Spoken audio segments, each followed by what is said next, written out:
मावळ लोकसभेच्या जागेवरून महायुतीमध्ये तिढा वाढण्याची शक्यता आहे। शिवसेनेचे खासदार श्रीरंग बारणे हे उमेदवारीला भाजपचे मावळचे प्रचार प्रमुख रवींद्र भेगडे यांनी विरोध दर्शवलाय।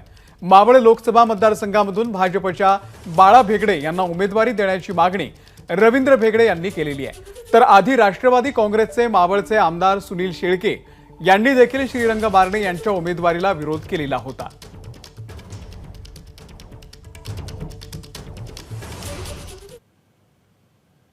ज्यांनी आपल्याला हिणवलं की भारतीय जनता पार्टीकडे उमेदवार नाही, कार्यकर्ता नाही।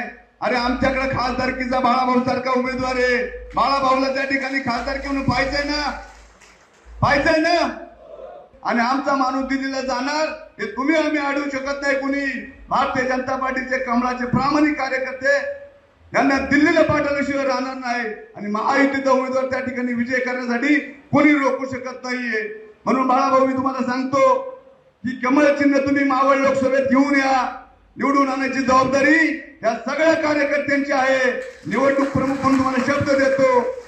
मागील 3 महिन्यापासून स्पष्टपणाने राज्यातील मुख्यमंत्री, उपमुख्यमंत्री किंवा अजितदादांकडे तिन्ही पक्षाच्या प्रमुख नेत्यांकडे मागणी करतोय, ही जागा राष्ट्रवादी काँग्रेस पक्षाच्याच ताब्यामध्ये आली पाहिजे। राष्ट्रवादी काँग्रेस पक्षाला संधी मिळाली पाहिजे। आमचा उमेदवार असताना आम्ही कमळाच्या उमेदवाराची का वकिली करावी किंवा आम्हाला कमळाच्या चिन्हावरचा उमेदवार मावळाला द्यावे आम्ही का सांगावं? ते म्हणतात का, भाजपवाले म्हणतात का की राष्ट्रवादीचा उमेदवार जर मावळचा आला तर आम्हाला आनंद आहे, समाधानी म्हणतात का? मग आम्ही प्रत्येक वेळेला फक्त पुढाकार घ्यायचा, आम्हीच 2 पाऊल पुढे यायचं अशी भूमिका आम्ही घेणार नाही। एबीपी माझा, उघडा डोळे बघा नीट।